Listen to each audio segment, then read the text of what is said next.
네, 전영신의 아침 저널 2부 여야 국회의원들의 정치 이야기 화쟁 토론 시작하겠습니다. 먼저 국민의힘 허은하 의원 나오셨습니다. 어서 오십시오. 네, 안녕하세요. 허은하입니다. 예, 그리고 더불어민주당 송갑석 최고위원 나오셨습니다. 어서 네, 오십시오. 안녕하십니까. 네, 호칭이 바뀌었습니다. 일단 축하드리고요. 예, 지금 정치권 상황인 만큼 예, 최고위원 되셨는데 좀 어깨가 많이 무거우실 것 같아요. 소감이 어떠세요? 네, 뭐 저희 당이 당직 개편을 했습니다. 네. 이제 생각보다는 폭이 조금 넓었죠. 뭐 이제 뭐 사무총장 뭐 문제는 뭐 또 평이 엇갈리긴 했지만 네네. 이제 그러면서 저희 당이 탕평 인사다 이렇게 뭐 평을 했습니다. 네. 뭐 탕평 안정 뭐 통합 뭐 이렇게. 근데 이제 제가 최고위원의 첫 발언이기도 했는데 보통 탕평 그러면 사람을 고루 등용하는 거잖아요. 그렇죠. 근데 그 사람을 고루 등용하는 최종의 목표는 어떤 거냐면 민심을 고루 듣겠다는 이야기거든요. 예. 사람으로 구색 맞추겠다는 그렇죠. 이야기가 아니라. 예. 그랬을 때 이제 저 같은 경우는 고른 민심을 전달하는 역할 그런 역할을 해야 되지 않을까. 네네. 그래서 지금 뭐 대한민국 정치 자체가 문제인 게 양당이 다 문제인 게 정치가 대화와 타협 또 민생을 중심으로 하는 것은 실종돼 버리고 양극단으로 달리고 있는 것 아닙니까? 예. 이제 그 가운데 이제 무당파라고 칭해지는 층이 전에 없이 넓어져 있고요. 네. 이제 그게 이제 우리가 청취해야 될 민심이라고 생각하는데 그 민심에 어떤 당이 조금이라도 더 상식적으로 좀 접근하는지 뭐 합리적으로 접근하는지 이런 것들이 달려 있는 문제다라고 생각을 합니다. 네네. 그래서 이제 이번 어떤 당직 개편이 우리 민주당이 그러한 변화의 시작이 되기를 바라고 있습니다. 예. 허 의원님도 좀 한 말씀 해주시죠. 우선 축하드리고 축하드리면서 또 박수 한번 치고 시작할까요? 네. 고생하셨습니다. 그렇지만 또 위로의 말씀도 좀 드립니다. 예, 아마 예. 가시는 길이 어려운 길일 것 같다라는 생각을 듭니다. 왜냐하면은 워낙에 뭐 그 당내에서 합리적이고 옳은 길 가시려고 애쓰시는 분으로 알려져 있기 때문에 네네. 뭐 저도 방송하면서 그렇게 듣고 있고 있어서요. 그 길을 지금 말씀하셨던 대로 다양한 목소리를 담는데 최고위원으로서 역할을 해주시면 좋을 것 같다라는 생각입니다. 예, 알겠습니다. 자, 남들은 그냥 네. 표 많이 받아서 쉽게들 최고위원 되던데 저는 복잡하게 돼서 시끄럽고 기존의 최고위원도 또 나가셨었잖아요. 예, 예. 저 아깝게 그때 그 딱 코트라인에 걸리셨어요. 근데 어쨌든 예, 앞으로 서로 좀 선의의 활동을- 경쟁, 예. 잘하는 경쟁하는 그렇죠. 양 그러니까요. 당이 됐으면 좋겠습니다. 예, 알겠습니다. 자, 화쟁 토론 오늘 첫 번째 주제는요. 지금 윤 대통령 양곡관리법 거부권에 따른 전국 파장 이 얘기로 좀 시작을 해보겠습니다. 양곡관리법에 대한 두 분 생각은 어떠신지 좀 궁금한데요. 먼저 예, 송 의원님부터 한 말씀해 주시죠. 그 양곡관리법이 크게 보면 농민들 소득하고 관련돼 있는 법이다라고 생각합니다. 뭐 쌀값 문제에 지나치게 집중돼 있는데요. 이번 양곡관리법은 크게 두 가지라고 생각하는데 어쨌든 쌀 과잉 생산이 네. 문제인 거잖아요. 예, 그래서 과잉 생산되는 점은 일시적 과잉에 대해서는 시장의 격리를 의무화하는 걸로 우선 대응을 하고 그다음에 중장기적으로는 뭐 예전에 시행됐었던 쌀 생산 조정제하고 비슷한 거죠. 예, 그래서 타 작물로 논농사가 타 작물로 재배를 전환했을 때 지원해 줌으로써 거기에 대한 중장기적인 대책을 함께 담고 있는 것이 양곡관리법이다라고 네네. 생각을 합니다. 그래서 이것은 농민 소득하고도 연관이 되고 식량 안보하고도 연관이 되는 일종의 사회적 비용이다라고 생각합니다. 지하철 요금을 그렇게 싸게 내고 다니면서 많은 그 요금에 대한 지원이 가지 않습니까? 네. 버스도 뭐 공영제, 준공영제라고 하면서 많은 지원이 가듯이 이것도 그런 측면에서도 함께 좀 바라봐야 될 문제가 아닌가 이렇게 생각합니다. 예, 허 의원님 생각은 어떠세요? 기본적으로 말씀하셨던 것을 이제 법으로 지정하지는 않았잖아요. 비용을 내리는 부분. 네네. 이미 이제 헌법에도 농업을 보호하고 농산물의 수급 가격하고 수급 균형과 또 가격 안정을 도모하는 것이 국가의 역할이다라는 게 규정이 되어 있습니다. 그럼에도 불구하고 이번에 이 양곡법을 왜 대안이라고 내놓았을까라는 것이 저희가 생각하는 문제점입니다. 그 쌀 의무 매입 그 자체가 사실은 문제가 아니라 농가의 소득 확대가 목적이 되어야 되는 거거든요. 예. 그렇게 되려면은 쌀 의무 매입법은 그러니까 양곡관리법은 대안이 될 수가 없습니다. 그러니까 의무 매입을 하지 않는 것이 대안이 돼야 되는 거거든요. 그래서 농가의 그 소득원을 어떻게 다양하게 만들고 또 농가의 생산성을 어떻게 높일 수 있을까 그 부분에 대한 것을 정책적으로 이야기하는 것이 맞는 것인데 왜 지금 와서 기존에 그 늘 나오고 있죠. 문재인 정부 때도 통과시키지 않고 문제점이 있다라고 지적하셨던 이 법을 이렇게 서둘러서 통과시키려고 하느냐. 이것은 농민을 위한 고민은 아닌 것 같다라는 생각입니다. 예. 이 법안이 이제 국회로 재이송됐는데 민주당은 지금 법안 그대로 지금 재의결에 붙이겠다는 건가요? 이제 그 허은하 의원님 말씀도 일리가 있죠. 네네. 근데 그런 면에서 안타까운 것은 어떤 거냐면 이게 어쨌든 어떤 당이 법안을 냈을 때 네. 다소 한쪽 측면에 집중해서 봤을 수도 있고 또 다소 뭐 어떤 그 본인 당에 유리하게 정파적 관점에서 볼 수도 있는 거죠. 이제 그래서 여야가 있는 거고. 근데 문제는 이제 이 법이 농해수위에 있는 그 오랜 시간 동안 또 법사위에 있는 이게 직회부라고 하는 게 법사위에서 6개월 묵히면은 바로 이제 되는 제도가 네. 직회부거든요. 예. 그다음에 이제 국회의장께서도 두 차례에 걸친 또 중재안을 내놨거든요. 그런데 그런 과정에서 좀 설왕설래가 있었으면 여야 간에 네. 좋았을 건데 예. 그냥 계속 침묵이었거든요. 그렇죠. 예, 그래서 이제 그런 면에서 저는 참 안타깝다. 예, 그런 것들을 여야가 좀 제대로 했으면. 그래서 저희 당은 지금 두 가지를 검토하고 있는 것 같습니다. 예. 예, 거부권을 행사했기 때문에 재의결을 하는 것. 뭐 근데 재의결이 이제 3분의 2니까 200석을 확보를 해야 되는 거죠. 예. 뭐 현실적으로 쉽지 않는 거고. 그런데 재의결을 시도를 하고 그게 안 되면 이제 개정안을 또 다시 발의를 해서 이제 하는 그래서 뭐 그 두 가지를 다 하게 될지 예. 뭐 어쩔지는 모르겠지만 예. 어쨌든 이제 새로운 국면으로 갔는데요. 저는 어쨌든 이 과정에서는 다시 여야가 조금 머리를 맞대고 좋은 대안을 좀 만들어 가야 된다라고 생각합니다. 예. 허 의원님은 민주당의 이런 제2 추진 입장 어떻게 보세요? 지금 송갑석 최고위원처럼 말씀하시면 좋죠. 저희가 원하는 바가 그겁니다. 그런데 지금 그게 실제적으로 안 되고 있으니까 문제인 거죠. 그러니까 농가의 어려움을 덜고 그 또 안정적으로 소득 보증해야 된다. 이거를 여야가 뭐 가리지 않는 사안이다라고 네. 생각하고요. 근데 이제 그 처방이 꼭 법으로 정해가지고 무조건 쌀을 매입해야 되는 것이냐라는 지점에 대해서 저희가 지적하고 있는 거죠. 왜냐하면 지금 문제가 되는 것은 쌀을 생산하지 않아서가 아니거든요. 네. 그러니까 어떻게 지금도 쌀을 너무 많이 생산을 해가지고 그 비용 자체가 가격이 너무 떨어졌잖아요. 그래서 지금 문제가 되는 건데 그래서 수익도 감소하고 여러 가지 문제점이 있다. 그렇다면 앞으로 어떻게 해야 되느냐에 대한 정책적인 측면으로 접근을 해야 되는 거지 법을 만든다고 다 된다면 가장 쉬운 일일 수 있지 않겠습니까? 그래서 국민 밥상도 좀 많이 달라졌고 또 문제점으로 지적될 수 있는 부분을 진짜 논의해야 된다라는 생각이고 혹여라도 지금 이제 송 최고위원의 생각이 아니라 단지 이 부분을 어떤 정치적인 어떤 프레임을 만들기 위해서 시도하는 것이라면 국민들한테 벌 받습니다, 저희. 예. 그 이게 하다 보면 부처 중에서는 제일 힘이 센 데가 기재부잖아요. 근데 저희가 여당일 때도 예. 문재인 정부 때도 기재부 때문에 속이 푸글푸글한 적들이 참 많아요. 근데 이제 이 시장 격리 제도가 그 말씀하신 대로 법에 딱 보장된 의무 격리는 아니었죠. 임의 규정이었죠. 예. 그러니까 정부의 판단으로 할 수 있고 뭐 안 해도 되고 정부의 판단의 영역으로 맡겨져 있는 거죠.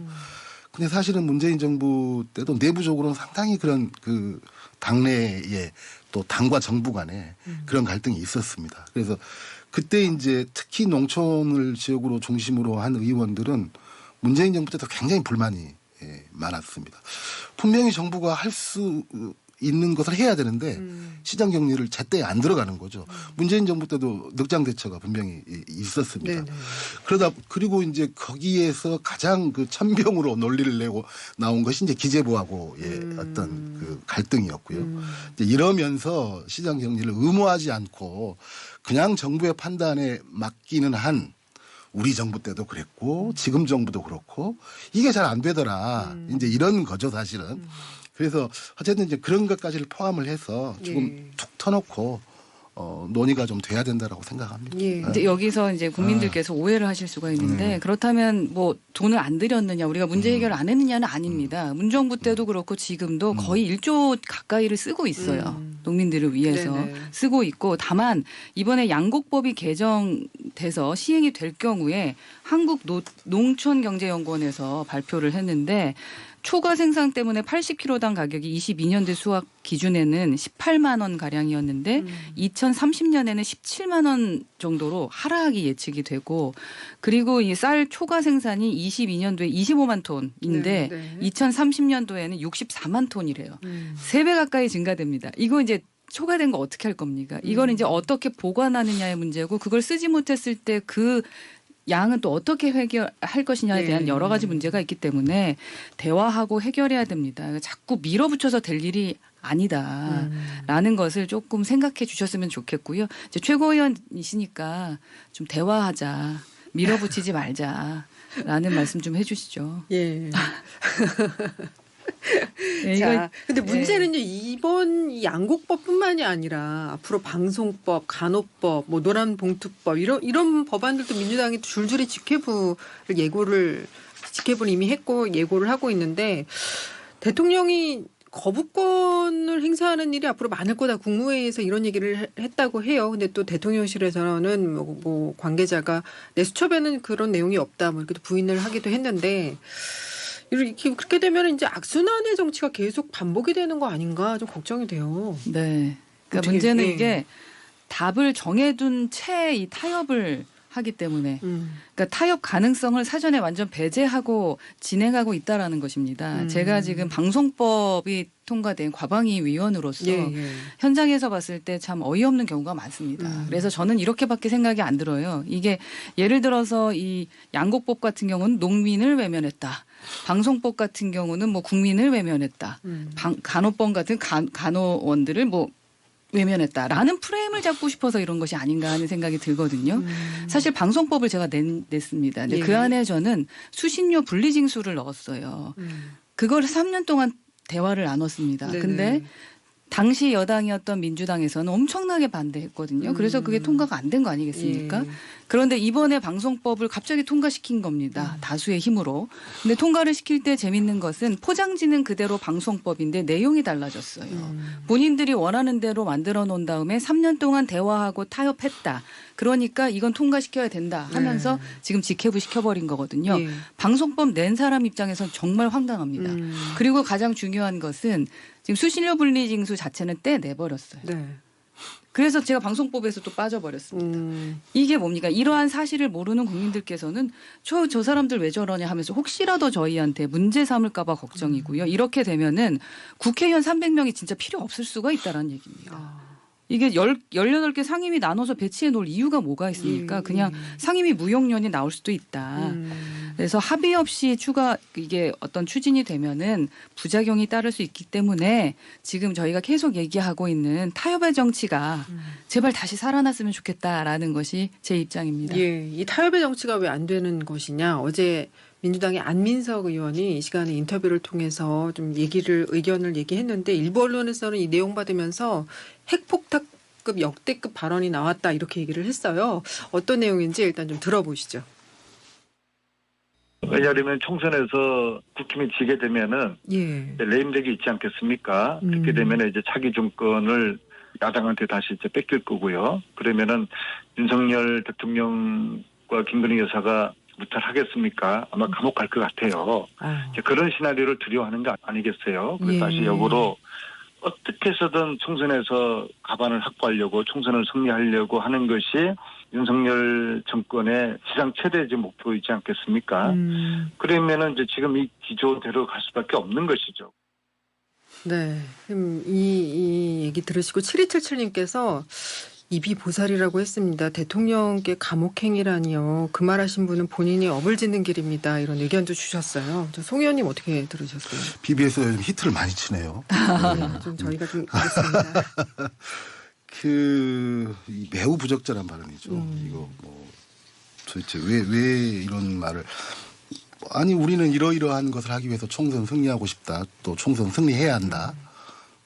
뭐 이렇게 말을 해야죠. 근데 어떻게 뭐 또 레임덕까지도 뭐 그럴 수도 있죠. 사실은 뭐 그럴 수도 있는데 윤석열, 김건희 그렇게 되면 아니 상대당 대통령과 그 부부를 구속시키려고 정권을 잡는 건가요? 그건 아니잖아요. 네. 예. 그래서 도대체 이런 분들이 왜 이런 생각을 하고 왜 이런 말을 하는지는 뭐 저로서는 도저히 이해할 수 없는 거고요. 이것은 뭐 민주당 국회의원들의 전체 생각도 아닐 뿐더러 매우 부적절한 발언이다라고 생각을 합니다. 예. 이건 정말. 허 의원님. 저는 이 안민석 의원님이 국회의원이라는 자체를 믿을 수가 없습니다. 입법기관에 계신 분이 이렇게 법을 본인 멋대로 진짜 여당 되면은 감옥 갈 수 있다라고 말씀하시는 것은 그럼 죄가 없는 게 생긴다라는 겁니까? 그럼 죄가 있는 사람은 권력을 가졌을 때 감옥에 안 간다는 얘기입니까? 이걸 어떻게 입법기관이 말씀하실 수 있는 내용인지 저는 귀를 진짜 의심했고요. 이분 자체가 워낙에 막말이 심하고 자신이 말한 것에 대한 책임은 지지 않고 늘 프레임만 만들어서 정말로 이 국회에 계신 분들에 대해서 욕만 먹이는 그런 분들인 것 같아서요. 지금 진짜 송현 총채원님 말씀하셨던 것처럼 진짜 그 민주당에서도 반성하고 서로 잘못한 것은 좀 인정을 했으면 좋겠다라는 생각입니다. 그리고 제가 아까 간호사분들이 진짜 간호원이라고 그래서 아, 정말 답답합니다. 네. 지금 오늘. 근데 어쨌든 그분들 화법이 참 재밌잖아요. 뭐 말을 했으면 했고 안 했으면 안 했지 내 수첩에는 없다. 뭐 했다는 말인지 안 했다는 말인지. 근데 그건 대통령께서 한 것 같아요. 실제로 어떤 기사를 썼다가 빠졌잖아요. 예, 기자들도 들은 사람들도 꽤 있는 것 같고. 근데 이렇게 예고하고 나오면 참 서로가 힘들어지는 거죠. 그리고 거부권 행사 앞으로 계속될 거다. 그리고 또 지금은 용산이 국민의힘에 대한 장악력이 그 어느 때보다 클 때 아닙니까? 그럼 마치 뭐 수사에 대해서 그 가이드라인을 제시하듯이 이런 정책에 대해서 나는 이렇게 할 거다라고 제시를 해버린 상황은 오히려 여야 관계를 더 꽁꽁 얼어붙게 만든다라고 생각합니다. 그래서 대통령으로서는 해서는 안 될 거고요. 뭐 입법부를 상대로 또 그렇게 이야기하는 것은 뭐 입법부를 상대로 호소할 수는 있겠죠. 본인의 입장을 가지고. 그래서 좀 제발 좀 잘 좀 서로가 대화 타협을 통해서 조금 해달라. 이렇게 뭐 호소하거나 권고할 수는 있어도 그것을 아예 예단해서 과감하게 하겠다. 이것은 뭐 대통령으로서의 자세가 아니다라고 생각합니다.